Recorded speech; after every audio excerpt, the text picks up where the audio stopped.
सब कुछ सज्ज है महाराज, आप ही की प्रतीक्षा थी। महारानी को ले आए।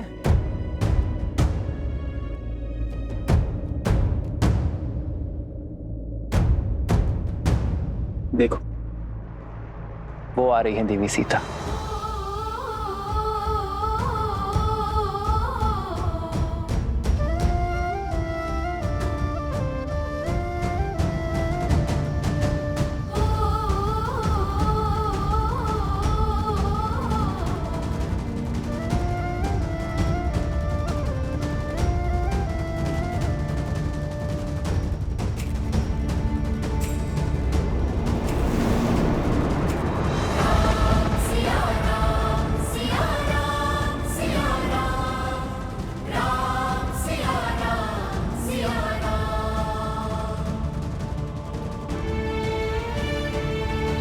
महारानी सीता की देह तो अयोध्या में वास नहीं करती है, किंतु राजधर्म की मर्यादा जो निभानी है, मेरी प्रिय पत्नी के प्राण इस मूर्ति में प्रतिष्ठित है।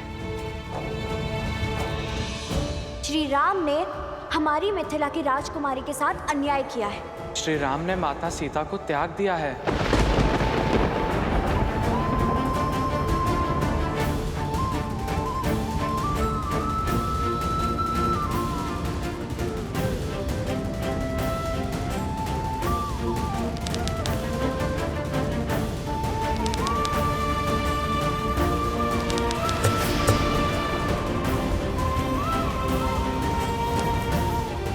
ऋषि कुमार,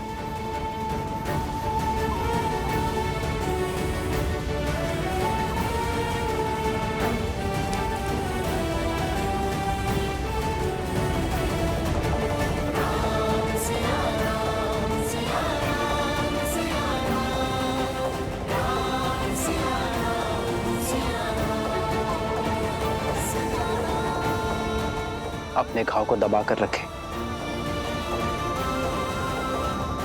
आर्य सुमंत। जी महाराज। शीघ्र वैद्य जी को बुलाइए।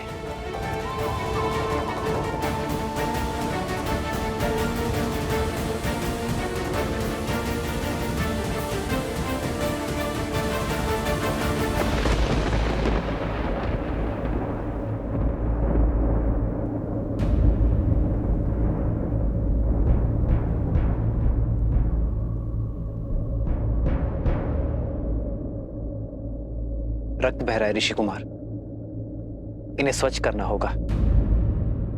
आपको उपचार की आवश्यकता है।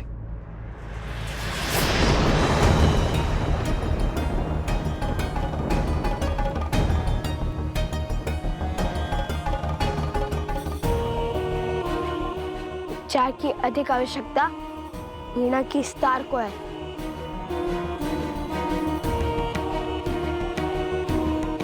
जो साक्षात माता सरस्वती ने हमें उपहार दिया था। ऋषि कुमार, महाराज की उदारता का उत्तर उद्दंडता से देना उचित नहीं है। लक्ष्मण,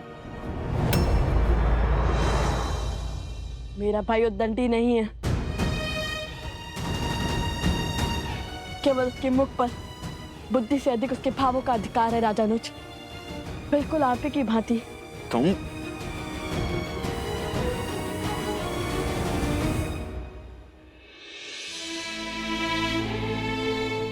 वीणा का तार अधिक खींचने से टूट गया है ऋषि कुमार। क्या आप बताएंगे ऐसा क्या हुआ?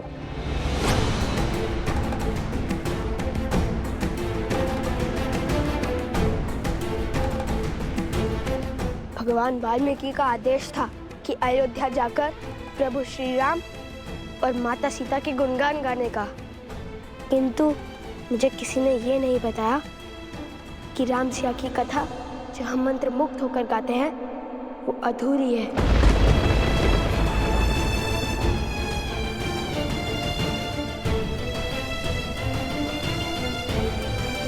ऋषि कुमार,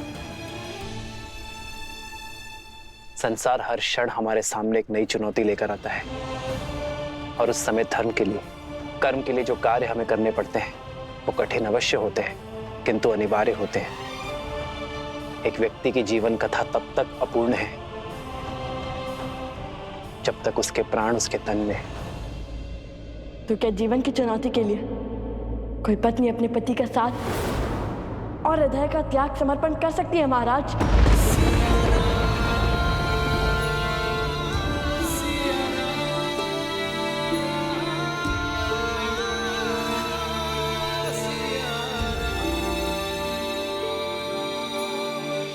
ऋषि कुमार, अयोध्यापति से संवाद संभव है, विवाद नहीं। और अभी आप बालक हैं, ये राजधर्म नहीं समझेंगे आप। हमारे भगवान कहते हैं कि नारी के विषय में सदा बालक बनकर पूर्ण निश्चलता से विचार किया जाना चाहिए। वो नारी जिसमें सदा ही ममता का भाव समाया हो, उसके चरित्र का मूल्यांकन सदा बालक बनकर करना ही उचित होता है, क्योंकि बालकों की बुद्धि लोकपात से दूषित नहीं होती। शत्रुघ्न, इन ऋषि कुमारों को ससम्मान बाहर ले जाओ, यज्ञ में विलंब हो रहा है।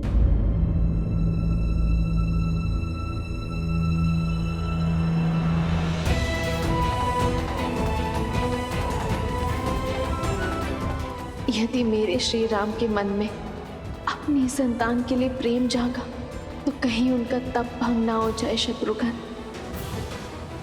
शत्रुघ्न, हनुमान, इन्हें सभा में लाए और बताए कि ये प्रश्न करेंगे या सभा का त्याग।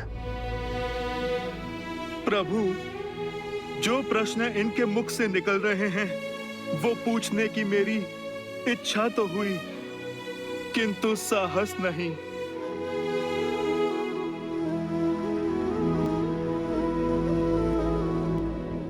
तो जो पूछना है वो अवश्य पूछो ऋषि कुमारों, मैं यथाशक्ति उत्तर अवश्य दूंगा। क्योंकि आपने माता सीता का त्याग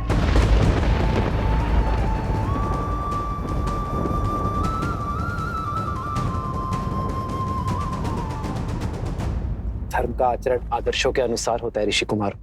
एक संतान के लिए उसके माता पिता आदर्श होते हैं। अपनी संतान को धर्म की सीख देने के लिए उसके माता पिता को कभी कभी सुख का त्याग करना पड़ता है। वैसे ही अपनी प्रजा के लिए उसके राजा और रानी आदर्श हैं, सबके लिए परमात्मा आदर्श है। इसलिए संसार के सुख के लिए प्रत्येक युग में श्री विष्णु और माता लक्ष्मी एक दूसरे से वियोग की पीड़ा सहते हैं। उसी से प्रेरणा लेकर अयोध्या नगर और कौशल राष्ट्र की प्रजा को उचित धर्म का दर्शन देने की इच्छा से मैंने और सीता ने वियोग का दुख स्वीकार किया।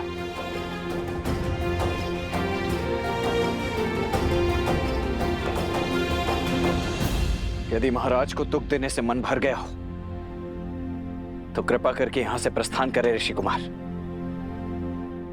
यज्ञ की अंतिम आहुति का समय निकट आ रहा है। हम यहाँ महाराज का दुख या अपमान का कारण बनने नहीं आए थे, अपितु हमारे प्रभु श्री राम और माता सीता के दर्शन करने आए थे।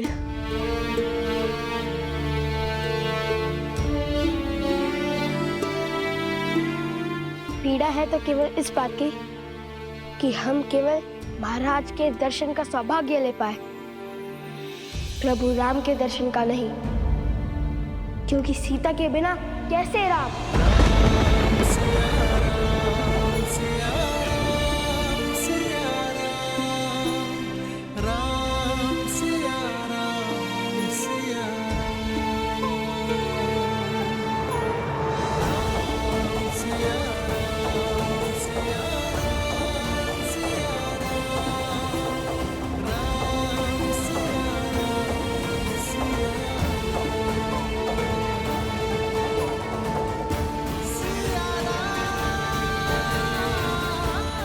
क्योंकि सीता के बिना कैसे राम।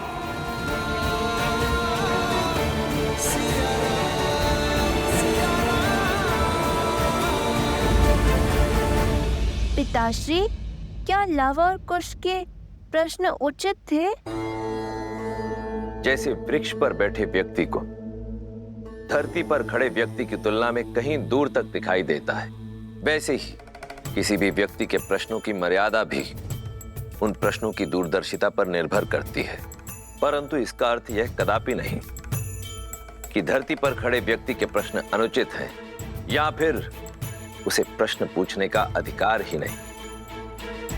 वो समय भी आएगा जब लव और कुश इस समाज को, संसार को और सृष्टि को और भली भांति समझने लग जाएंगे। और जब वो समय आएगा प्रिय गणेश, तब वो दोनों स्वतः ही उस प्रश्न पर पहुंच जाएंगे जो राम और सीता के पुनर्मिलन का आधार बनेगा।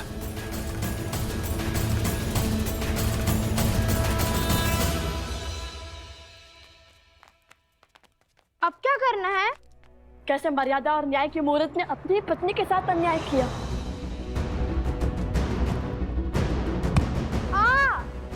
अकस्मात क्यों रुक गए?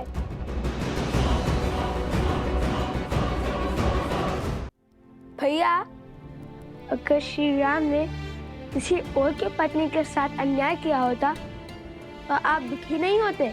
मूर्खतापूर्ण बातें मत करो कुश। श्री राम किसी के साथ अन्याय कर ही नहीं सकते। वे मर्यादा पुरुषोत्तम हैं। ओम मन्मना गणाधिपते नमः स्वाहा।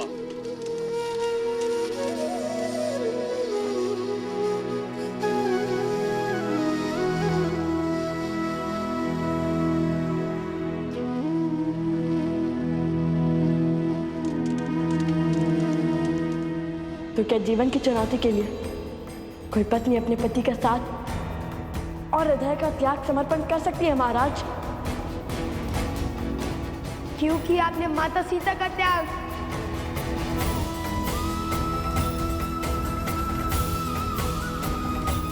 क्योंकि सीता के बिना कैसे राम?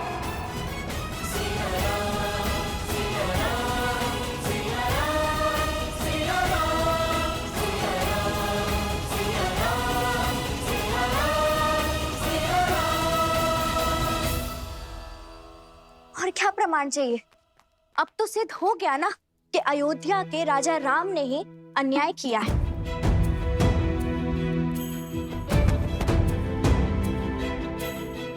नहीं, मैं नहीं मानता।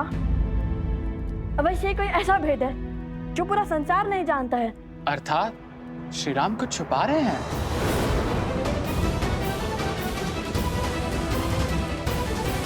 नहीं, कदाचित कोई ऐसा प्रश्न जो कि हमने पूछा ही नहीं, ऐसा प्रश्न जो हमारी बालक बुद्धि में कभी जन्मा ही नहीं, ऐसा प्रश्न जिससे हमारी सारी शंकाओं पर विराम लग जाए। तुम्हें क्या लगता है इतने वर्षों में तुम पहले हो जिसने अन्याय के विषय में विचार किया हो? मिथिला के हर घर में बस यही चर्चा होती है लव।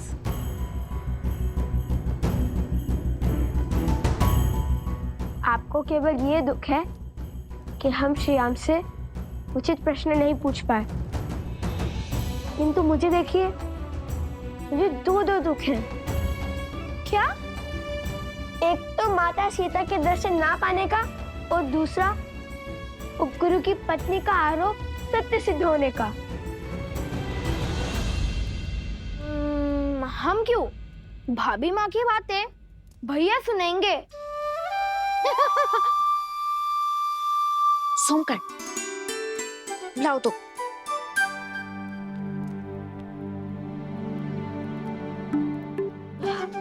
बहुत भूख लग रही है, आज भोजन क्या करेंगे? धन्य हो कुमार कुश, इतने बड़े दुख के बीच में भी तुम्हें भोजन की पड़ी है।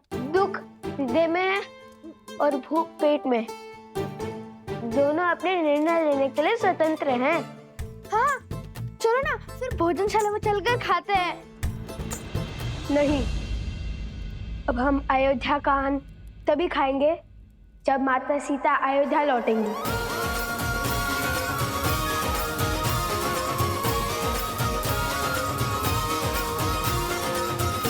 और मैं जानता हूं कि हमें क्या करना है।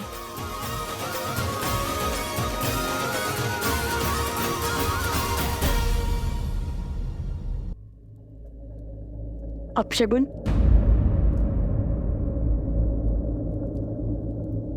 अपशगुन में भी शगुन छुपा होता है।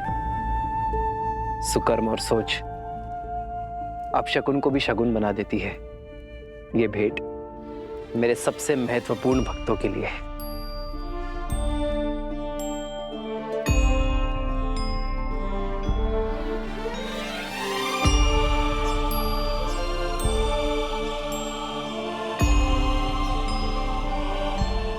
ये धागा मेरी सीता ने मुझे दिया था मेरी रक्षा के लिए, और अब से ये धागा तुम दोनों की भी रक्षा करेगा। प्रेम समर्पण करुणा ज्ञान से है भरा दो प्यारा नाम। जय सिया राम, जय जय सिया राम, जय सिया राम, जय जय सिया राम।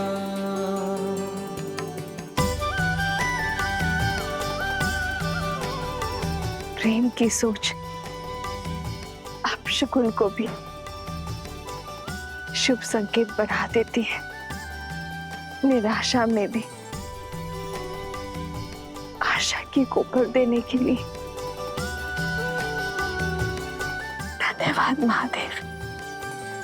ये तो वही ऋषि कुमार हैं श्री राम, जिसके विषय में हमने आपको बताया था।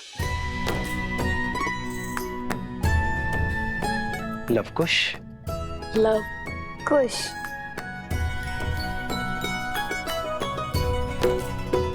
इनकी धनुर्विद्या से तो हम पहले से ही अवगत हैं, और आज इनकी अद्वितीय संगीत रस को भी हमने चख लिया। बालकों, तुमने हमें इस विषय में पहले क्यों नहीं बताया? यदि धनुर्विद्या की प्रतियोगिता में बाण के स्थान पर नाद छेड़ते तो हार जाते ना।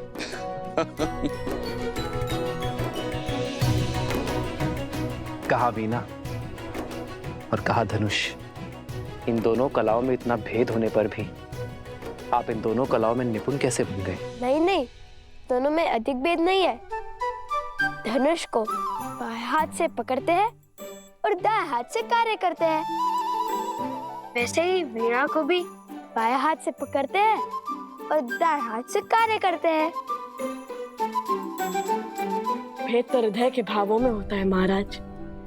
माता ने सिखाया था कि जिन्हें देखकर धनुष उठाने का मन करे वो क्षत्रु होता है, और जिन्हें देखकर वीणा के तार झनकाने का मन करे वो साक्षात ईश्वर का अवतार। और हमने तो बालपन से ही आपको अपना आराध्य माना है। धन्य है ऐसी उत्तम संस्कार देने वाली माता। आप दोनों उन्हें नहीं लाए अपने साथ? हमारी माता वन देवी है। उन्होंने प्रण लिया है कि वे कभी भी वन के बाहर किसी भी नगरी में अपने पग नहीं रखेंगी। अभी तो मैं यज्ञ के बंधन में बंधा हूँ, किंतु फिर कभी तुम्हारे माता के दर्शन करने अवश्य आऊंगा। माता सीता को भी लाएंगे ना?